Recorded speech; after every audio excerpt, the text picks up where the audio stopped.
Assalamualaikum warahmatullahi wabarakatuh. Perkenalkan, nama saya Zulfa Zakiyatun Nafisa.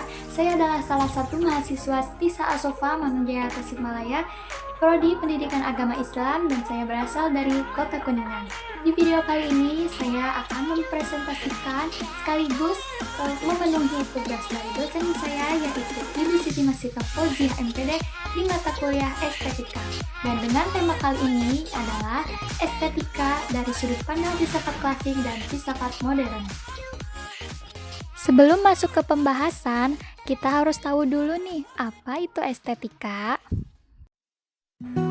Estetika adalah cabang filsafat yang mempelajari tentang keindahan rasa dan pengalaman estetis. Estetika juga membahas tentang bagaimana kita memahami dan menghargai keindahan dalam berbagai bentuk, contohnya seperti alam, seni, dan juga desain, serta bagaimana kita menikmati dan mengalami keindahan tersebut. Lanjut ke pembahasan pertama, yaitu estetika dari sudut pandang filsafat klasik. Sebelum saya menjelaskan, berikut adalah poin-poin yang akan kita bahas dalam materi ini, yaitu yang pertama, hakikat keindahan menurut filsafat klasik. Yang kedua, kriteria keindahan. Yang ketiga, keindahan dalam seni. Dan yang terakhir, yang keempat, yaitu hubungan antara keindahan dengan kebenaran dan kebaikan. Apa itu hakikat keindahan? Ini adalah pertanyaan paling besar dalam estetika. Para filsuf klasik berusaha memahami apa sebenarnya keindahan itu. Apakah sesuatu yang inheren dalam objek atau hanya perasaan dalam pengamat saja? Menurut pendapat Plato, seorang filsuf klasik, keindahan adalah perwujudan dari bentuk ideal keindahan yang abadi dan sempurna. Objek-objek indah di dunia ini hanyalah partisipasi atau bayangan dari bentuk ideal tersebut. Jadi bagi Plato, keindahan memiliki realitas objektif. Dan menurut Aristoteles, murid Plato memiliki pemandangan yang lebih empiris. Ia melihat keindahan sebagai sesuatu yang dapat ditentukan dalam objek itu sendiri melalui konsep harmoni dan proporsi. Nah, setelah mempertanyakan hakikat keindahan, filsuf klasik juga berusaha menetapkan kriteria atau standar yang dapat digunakan untuk menilai apakah sesuatu itu indah atau tidak. Berikut adalah kriteria keindahan sekaligus unsur penting yang menjadikan sesuatu itu indah, yaitu harmoni, proporsi, dan keteraturan. Nah, dari tiga kriteria ini, jika bentuknya sudah pas, ukurannya selaras, dan ada aturannya, itu pasti menjadi indah, bukan? Filsuf klasik juga membahas secara khusus mengenai keindahan yang terwujud dalam karya seni. Fungsi seni ini pada masa klasik seringkali dilihat memiliki fungsi didaktis atau moral. Musik misalnya, karena dianggap memiliki kekuatan untuk mempengaruhi karakter dan emosi seseorang.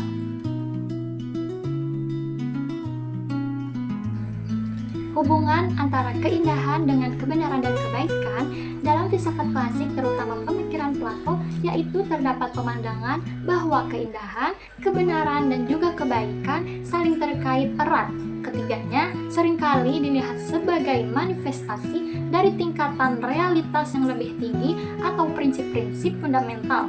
Dalam filsafat klasik, konsep keindahan, kebenaran, dan kebaikan seringkali tidak dipandang sebagai entitas yang terpisah sama sekali.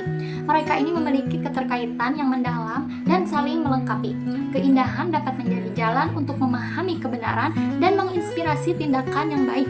Kebenaran yang sejati seringkali memiliki aspek keindahan intelektual dan membawa kebaikan bagi jiwa. Sementara itu, tindakan yang baik dan berbudi luhur seringkali memancarkan keindahan moral dalam harmoni yang proporsinya. Para filsuf klasik ini mengajarkan bahwa pencarian akan keindahan, kebenaran, dan kebaikan adalah bagian integral dari upaya manusia untuk mencapai pemahaman yang lebih mendalam tentang diri sendiri dan alam sekitarnya. Oke, lanjut ke pembahasan kedua, yaitu estetika dari sudut pandang filsafat modern. Berikut adalah poin-poin yang akan kita bahas di dalam materi ini. Yang pertama yaitu hakikat keindahan menurut filsafat modern. Yang kedua, pengalaman estetis. Yang ketiga, kritik terhadap konsep tradisional keindahan. Dan yang terakhir, yang keempat, yaitu hubungan antara seni dengan masyarakat dan budaya. Menurut filsafat modern, keindahan itu adalah subjektif, berbeda dengan klasik yang melihat keindahan sebagai kualitas objektif. Filsafat modern menekankan bahwa pengalaman keindahan itu sangat bergantung pada subjek atau orang yang mengamatinya. Immanuel Kant berpendapat bahwa rasa indah itu muncul dari interaksi antara objek dan kemampuan kognitif kita. Ya, meskipun subjektif, Immanuel Kant juga percaya bahwa ada dasar universal dalam pikiran manusia yang membuat kita itu bisa berharap bahwa orang lain juga merasakan keindahan yang serupa seperti kita. Pengalaman ini fokus bergeser pada pengalaman individu dalam menanggapi karya seni atau objek indah. Filsafat modern menyoroti peran aktif pikiran dan perasaan yang tidak didasarkan pada kepentingan dalam pengalaman estetis. Keindahan itu timbul dari permainan bebas antara imajinasi dan pemahaman kita. Dan rasa senang yang kita alami saat mengagumi keindahan itu bersifat unik. Kenapa? Karena tidak didorong oleh keinginan untuk memiliki atau menggunakan objek tersebut. Nah, selain indah, ada juga loh yang luar biasa. Apakah itu?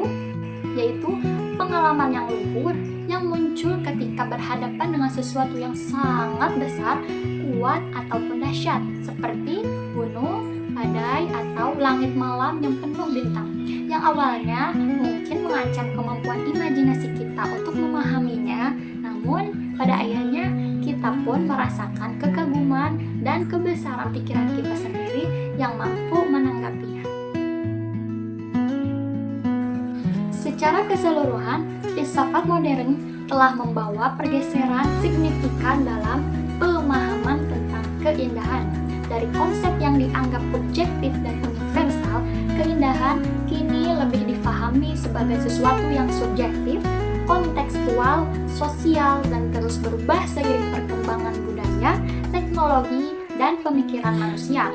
Nah, kritik-kritik ini tidak selalu menolak gagasan keindahan sepenuhnya, tetapi lebih mendorong kita untuk mempertanyakan asumsi-asumsi tradisional dan memperluas pemahaman kita tentang apa yang dapat dianggap indah dan mengapa sesuatu itu menjadi indah.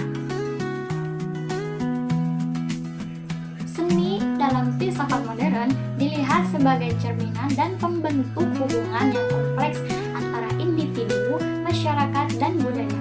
Singkatnya, dalam filsafat modern, hubungan seni dengan masyarakat dan budaya dipandang sebagai hubungan yang dinamis dan multidimensional. Seni tidak hanya merefleksikan realitas sosial dan budaya, tetapi juga aktif berperan dalam membentuk, mengkritisi, dan mentransformasinya. Perdebatan juga terus berlanjut mengenai peran ideal seni dalam masyarakat modern antara otonomi ekspresi dan tanggung jawab sosial. Oke, kesimpulan dari materi yang kita sudah bahas adalah estetika filsafat klasik berfokus pada keindahan sebagai kualitas objektif yang terhubung dengan kebenaran, kebaikan, harmoni, dan fungsi estetis. Sementara itu, estetika modern mengalami pergeseran ke arah subjektivitas pengalaman individu, otonomi seni, peran akal dan indera, serta pengakuan terhadap pluralitas dan relativitas nilai estetis. Jadi intinya filsafat klasik fokusnya ke bendanya itu sendiri. Jadi keindahan itu seperti sudah menempel pada bendanya itu, dan ada aturan yang jelas yang menjadikan benda itu dibilang indah. Sedangkan filsafat modern fokusnya ke kita yang melihat dan ngerasain bendanya. Keindahan itu lebih ke pengalaman pribadi kita dan gimana pikiran kita itu main. Nah, mereka juga menanggapi soal kenapa kita mempunyai selera yang berbeda-beda, lebih kebayang bukan apa perbedaannya. Jadi yang klasik itu mencari keindahan sejati di luar diri kita, sedangkan filsafat modern melihat keindahan itu muncul dari dalam diri kita di saat kita berinteraksi dengan sesuatu. Oke, sekian yang dapat saya sampaikan. Semoga ilmu yang telah saya sampaikan dapat dipahami dan bermanfaat bagi semua. Jangan lupa untuk like, share, and subscribe, dan bunyikan loncengnya agar tidak ketinggalan di video selanjutnya. Saya Zulfa, pamit undur diri, kurang lebihnya mohon maaf. Wallahu muwaffiq ila aqwamit thoriq. Wassalamualaikum warahmatullahi wabarakatuh.